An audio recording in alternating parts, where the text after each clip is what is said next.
Hello everyone, কেমন আছো সবাই? আশা করি সবাই ভালো আছে, আমিও ভালো আছি। সকাল সকাল ব্লগটা শুরু করলাম আজকে, যেহেতু অনেকগুলি কাপড় চোপড় ধুতে হবে, তাই জন্য সকাল সকাল ধোয়া মোছা করতে হবে। তাই তুলি কাপড় বেরিয়েছে, সব ধুতে হবে। এখানে আমি কাপড় চোপড় ধুয়ে রোদে শুকাতে দিয়ে এলাম। তারপর একটা গ্লাসে তুলসী পাতা দিয়ে কিছু জল নিয়ে নিলাম। যেহেতু আমার পিরিয়ড টাইম চলছিল, শেষ হয়েছে, তাই তুলসীর জল ছিটা দিতে হবে। কেউ গঙ্গার জল চাইলে গঙ্গার জলও ছিটা দেয়, বাট গঙ্গার জল যেহেতু আসন ঘরে আছে, আমিতেও যাইতে পারবো না, ওই জন্য।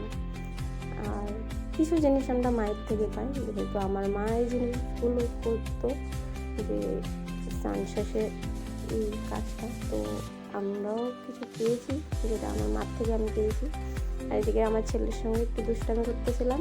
তারপরে এসে রান্নাঘরে ভাত বসিয়েছি, যেহেতু অনেক দেরি হয়ে গেছে। আমি রান্নাঘরে ভাত বসিয়ে দিয়েছিলাম, যেহেতু 10টা বেজে গেছে। ছেলে খাবে, এক টাইম খায়, যেহেতু ছোটো বাচ্চা, তার জন্য। এদিকে আমি মসুর ডাল আর চিংড়ি মাছের মাথাগুলি বেটে নিচ্ছিলাম আস্তে আস্তে, কারণ বড়া করবো। ছেলে বড়া খেতে ভীষণ ভালোবাসে।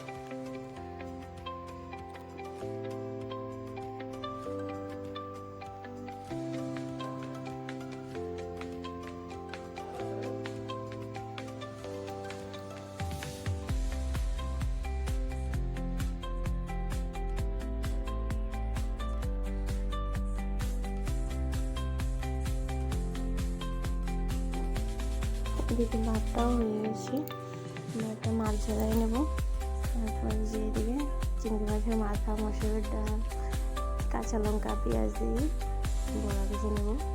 আস্তে আস্তে বড়াগুলো ভেজে নিচ্ছিলাম, কারণ বড়াগুলো আসতেই স্টিম করে আসতে হবে, নাহলে কাঁচা থেকে যাবে, ওই জন্য।